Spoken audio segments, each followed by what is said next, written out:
So hello everyone and welcome back to the channel. दोस्तों आज की इस वीडियो में यहाँ पे जो है एक स्टूडेंट है जिसका नाम प्रखर है। वो अपना जो है 4 LPA पे यहाँ पे आज इंटरव्यू एक्सपीरियंस शेयर करेगा कि किस तरीके से उसने जो है ये कैपजेमिनी कंपनी एनालिस्ट रोल के लिए यहाँ पे इसने क्रैक कर रखा है। और यहाँ पे ये जो है अपना असेसमेंट और यहाँ पे जो है अपना बताएगा कि किस तरीके से जो है इंटरव्यू एक्सपीरियंस रहा और क्या क्या क्वेश्चन दोस्तों यहाँ पे पूछे जा रहे हैं। तो ये दोस्तों यहाँ पे तीसरी वीडियो है जो कि दोस्तों यहाँ पे इंटरव्यू एक्सपीरियंस से रिलेटेड है और काफी दोस्तों यहाँ पे इंटरव्यू एक्सपीरियंस की वीडियो आती रहेगी। तो दोस्तों अगर अभी तक आपने चैनल को सब्सक्राइब नहीं किया तो दोस्तों चैनल को जरूर सब्सक्राइब कर लीजिए। तो चलिए वीडियो को स्टार्ट करते हैं और काफी ज्यादा दोस्तों यहाँ पे ये वीडियो नॉलेजेबल होने वाली है, तो चैनल को सब्सक्राइब जरूर करिए। तो चलिए वीडियो को स्टार्ट करते हैं। तो यहाँ पे दोस्तों मेरे साथ प्रखर हैं और यहाँ पे ये थोड़ा सा अपना इंट्रोडक्शन देंगे कि ये कहाँ से अपना बीटेक कंप्लीट कर रहे हैं और किस तरीके से जो है इन्होंने कैपजेमिनी कंपनी क्रैक की है। तो थोड़ा सा प्रखर आप अपने बारे में बताइए कि आप कहाँ के रहने वाले हैं। मेरा नाम प्रखर तिवारी है। मैं अमेठी से रहने वाला हूँ और मेरा बीटेक इस टाइम 7 सेमेस्टर चल रहा है RRSIMT अमेठी से। अच्छा। और यहाँ पे जैसे कि दोस्तों यहाँ पे इन्होंने बताया कि अपना इंट्रोडक्शन दिया कि इनका नाम प्रखर है और यहाँ पे ये अमेठी से अपना बीटेक कंप्लीट कर रहे हैं। और यहाँ पे जो है कैपजेमिनी जो कंपनी है आपके कॉलेज में या फिर एग्ज़ाम इसका कब हुआ था, थोड़ा सा आप डेट बताइए। इसका एग्ज़ाम मेरा अक्टूबर में हुआ था।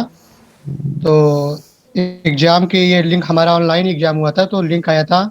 तो असेसमेंट 4 पार्ट में डिवाइडेड था इसका। तो पहला पार्ट था सूडो कोड और डेटा स्ट्रक्चर का, जिसमें 25 क्वेश्चन थे और 25 क्वेश्चन में 15 क्वेश्चन सूडो कोड्स के और 10 क्वेश्चन एल्गोरिथम्स के थे, डेटा स्ट्रक्चर एल्गोरिथम्स के। हर क्वेश्चन के लिए 1 मिनट दिया गया था। 25 क्वेश्चन थे तो 25 मिनट। और ये राउंड क्वालिफाइंग राउंड था। अगर आप इसको क्लियर नहीं कर पाएंगे तो आप डिस्क्वालीफाई हो जाएंगे। तो basically pseudo code main focus pseudo code का बिट वाइज ऑपरेटर पे था। इधर नॉर्मल सूडो कोड दिए गए थे, उसको आपको सॉल्व करना था और मेन फोकस उनका बिट वाइज पे था, जैसे कि एंड ऑपरेशन और ऑपरेशन वैल्यू को चेंज कर देते थे बिट वाइज लगा के और लास्ट में पूछ लिया कि इसकी वैल्यू क्या होगी। और डेटा स्ट्रक्चर में बेसिकली उन्होंने ट्री पे फोकस किया था, ट्री हीप मैक्स हीप मिन हीप पर।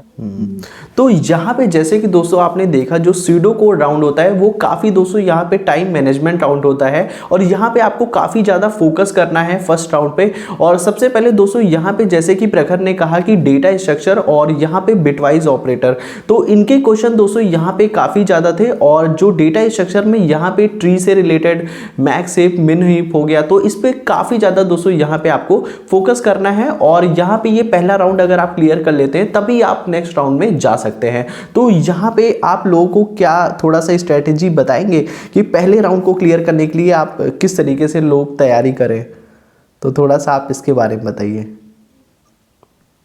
बेसिकली सूडो कोड बहुत सिंपल होता है, डिफिकल्ट नहीं होता है। उसमें बेसिकली होता है जैसे नॉर्मल हम 2 फंक्शन को ऐड करा रहे हैं, तो उसमें क्वेश्चन ऐसा रहता है कि 2 नंबर आपको दिए गए, उसको ऐड करना है। लेकिन बीच में ऑपरेशन उन्होंने लगा दिया कि जैसे 2 वेरिएबल हैं बी और सी, उसको ऐड करना है, उसकी वैल्यू ए में स्टोर हुई, फिर दूसरा कोई मैनिपुलेशन करेंगे। ऐसा 2-3 मैनिपुलेशन करते हैं और लास्ट में आपके किसी से एग्जैक्ट वैल्यू पूछ लेते हैं। तो बेसिकली क्वेश्चन सिंपल ही होते हैं, हल्का सा ट्रिकी होता है बस। तो यहाँ पे जो पहला राउंड होता है वो दोस्तों काफ़ी ज़्यादा थोड़ा सा ट्रिकी होता है बट सिंपल होता है। अगर आपने थोड़ी बहुत प्रैक्टिस कर रखी है पहले तो दोस्तों इस राउंड को आप बहुत ही आसानी से क्रैक कर लेंगे। तो अब चलते हैं दोस्तों यहाँ पे नेक्स्ट राउंड में। तो नेक्स्ट राउंड के बारे में बताइए कि नेक्स्ट राउंड आपका कौन सा था। नेक्स्ट राउंड बेसिकली इंग्लिश का था, इंग्लिश लिटरेचर से रिलेटेड, जिसमें वो भी क्वालिफाइंग पार्ट था। अगर उसको क्वालिफाई नहीं कर पाएंगे तो नेक्स्ट राउंड नहीं जा सकते हैं। और बेसिकली सबसे मोस्ट टफेस्ट पार्ट यही था, जिसमें 30 क्वेश्चन थे 30 मिनट में। इधर भी टाइम मैनेजमेंट का ध्यान रखना था। और इधर क्वेश्चन बेसिकली जम्बलिंग से थे, एक्टिव पैसिव से थे और एरर फाइंडिंग के थे, साइनोनिम्स बताना था। तो बेसिकली 30 क्वेश्चन और पैराग्राफ के क्वेश्चन रिलेटेड थे।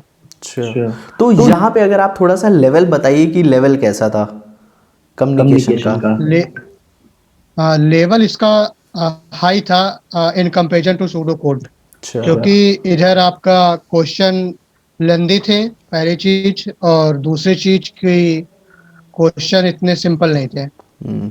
तो यहाँ पे जैसे कि दोस्तों आपने यहाँ पे सुना जो है क्वेश्चन जो इंग्लिश राउंड होता है यहाँ पे काफ़ी बच्चे एलिमिनेट होते हैं। जैसे कि दोस्तों यहाँ पे मैं आपको अपने एक्सपीरियंस से भी बता रहा हूँ, जितना भी मैंने यहाँ पे इंटरव्यू लिया है वहाँ पे दोस्तों काफ़ी बच्चे एलिमिनेट हुए हैं इंग्लिश कम्युनिकेशन राउंड में। तो यहाँ पे भी आपको काफ़ी ज़्यादा टाइम मैनेजमेंट का ध्यान रखना होता है और किस तरीके से आपको यहाँ पे करना है वो पहले से आपको स्ट्रेटेजी बना के चलना होता है, क्योंकि यहाँ पे 30 यहाँ पे क्वेश्चन होते हैं और 30 मिनट होते हैं, तो टाइम मैनेजमेंट का काफ़ी ज़्यादा यहाँ पे आपको ध्यान रखना पड़ता है।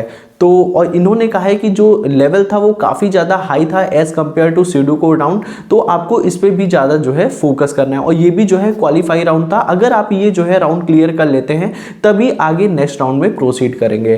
तो नेक्स्ट राउंड के बारे में आप बताइए, गेमिंग के बारे में जो भी था आपका। नेक्स्ट राउंड गेम बेस्ड का था। उधर बेसिकली 4 क्वेश्चन थे गेम्स के। वो simple question, mind based question थे। लाइक होता है कि आपके स्क्रीन पे कुछ डॉट्स शो किए जाएंगे और आपको रिमेम्बर करना है कि कौन से प्लेस पे कौन से डॉट्स शो किए गए, आपको अकॉर्डिंग नंबर करने थे। और दूसरा क्वेश्चन था कि आपको कुछ वर्ड्स दिए गए हैं, आपको रिमेम्बर करना है कि कौन से वर्ड्स से आपको बाद में खुद से वर्ड्स को एंटर करने हैं। तो ऐसे ही बेसिकली सिंपल क्वेश्चन थे जो आपको अ, एक तरह से रिमेम्बर करने थे कि आपको यही चीज यहाँ पे ऐसा हुआ है, आपको सेम चीज वैसे ही परफॉर्म करना था। तो यहाँ पे दोस्तों जैसे कि आपने देखा कि इनके पास जो है 3-4 क्वेश्चन आए थे और यहाँ पे भी जो है आपको काफ़ी चीज़ें थोड़ा माइंड ब्रेन से रिलेटेड था। और यहाँ पे आपको मैंने जो पिछला इंटरव्यू लिया था उन्होंने भी ये थोड़ा सा डॉट से रिलेटेड बताया था कि यहाँ पे पहले आपको स्पॉट बता दिया जाएगा, वहाँ पे डॉट को आपको आइडेंटिफाई करना पड़ेगा, बाद में पहले आपको बताया जाएगा, फिर बाद में आपको ये पूछा जाएगा कि वो डॉट कहाँ पे था। तो इस तरीके के क्वेश्चन भी दोस्तों यहाँ पे गेमिंग बेस में यहाँ पे देखने को मिले हैं। और आगे चलते हैं और इनसे पूछते हैं कि नेक्स्ट राउंड कौन सा था। तो आप नेक्स्ट राउंड बताइए कि कौन सा था। Next round basically behaviour round था, जो कि डिस्क्वालिफाइंग राउंड नहीं होता है। बेसिकली उसमें आपका वो बिहेवियर चेक करते हैं, as it's same like HR round, कि आप कैसे सोचते हैं, कंपनी के बारे में कैसे सोचते हैं, आपका थिंकिंग कितना है। बेसिकली इस तरह 100 क्वेश्चंस थे। तो यहाँ पे दोस्तों जैसे कि यहाँ पे प्रखर ने कहा कि टोटल 100 क्वेश्चन होते हैं और यहाँ पे जो है आपका कंपनी से रिलेटेड पूछते हैं कि आप थोड़ा सा एथिक्स के बारे में पूछते हैं कि आप जो है कंपनी के बारे में क्या माइंडसेट रखते हैं, कि उससे भी थोड़ा सा मान लीजिए आप सोचते क्या हैं, अगर यहाँ पे थोड़ा सा निगेटिव माइंडसेट अगर हो जाता है तो आप कैसे अपने आप को पॉजिटिव रखते हैं। तो काफ़ी क्वेश्चन दोस्तों यहाँ पे रहता है और ये जो है यहाँ पे एलिमिनेशन राउंड नहीं होता है, यहाँ पे बस आपको इसको देना होता है राउंड को। और यहाँ पे ये दोस्तों जैसे कि इन्होंने बताया कि टोटल 4 राउंड थे, तो पहला राउंड सुडोकू राउंड हुआ, दूसरा राउंड यहाँ पे जो है कम्युनिकेशन राउंड हुआ और तीसरा राउंड दोस्तों यहाँ पे गेमिंग बेस्ड था और चौथा यहाँ पे बिहेवियर राउंड था। जैसे कि दोस्तों प्रखर ने कहा कि जो पहला राउंड होता है वो दोस्तों थोड़ा सा ईजी होता है और जो दूसरा राउंड होता है वो दोस्तों यहाँ पे थोड़ा सा हार्ड होता है। और यहाँ पे मैं अपने एक्सपीरियंस से भी बता रहा हूँ कि जो है काफ़ी ज़्यादा लोग यहाँ पे दोस्तों एलिमिनेट होते हैं सेकेंड राउंड में। और उसके बाद जो थर्ड राउंड जैसे कि मैंने कहा कि गेमिंग होता है वो भी सिंपल होता है और लास्ट में आपका बिहेवियर राउंड होता है। तो ये टोटल 4 राउंड होते हैं। आप इनसे थोड़ा सा एक्सपीरियंस जानते हैं कि इनका इंटरव्यू एक्सपीरियंस कैसा रहा।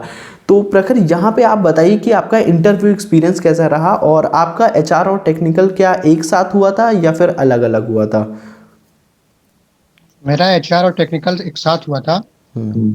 और बेसिकली उन्होंने इंटरव्यू में स्टार्ट में पूछा इंट्रोड्यूस करने के लिए अपने आप को, तो वो आपको कॉन्फिडेंटली बताना है, अपने आप को इंट्रोड्यूस करना है। और एक बात का ध्यान रखना है कि इंट्रोडक्शन में आप अपने, और उसके बाद उन्होंने मुझसे पूछा कौन सी प्रोग्रामिंग लैंग्वेज प्रेफर करते हैं, तो मेरा जैसे आंसर था पाइथन का। तो उन्होंने बेसिक पाइथन पे क्वेश्चन पूछे, लाइक लिस्ट और टपल्स में डिफरेंस क्या होता है, डिक्शनरी क्या होती है, लैम्डा फंक्शन क्या होता है। फिर उन्होंने थोड़ा कॉन्सेप्ट उप्स पे गया उनका inheritance, polymorphism, function overloading, like that.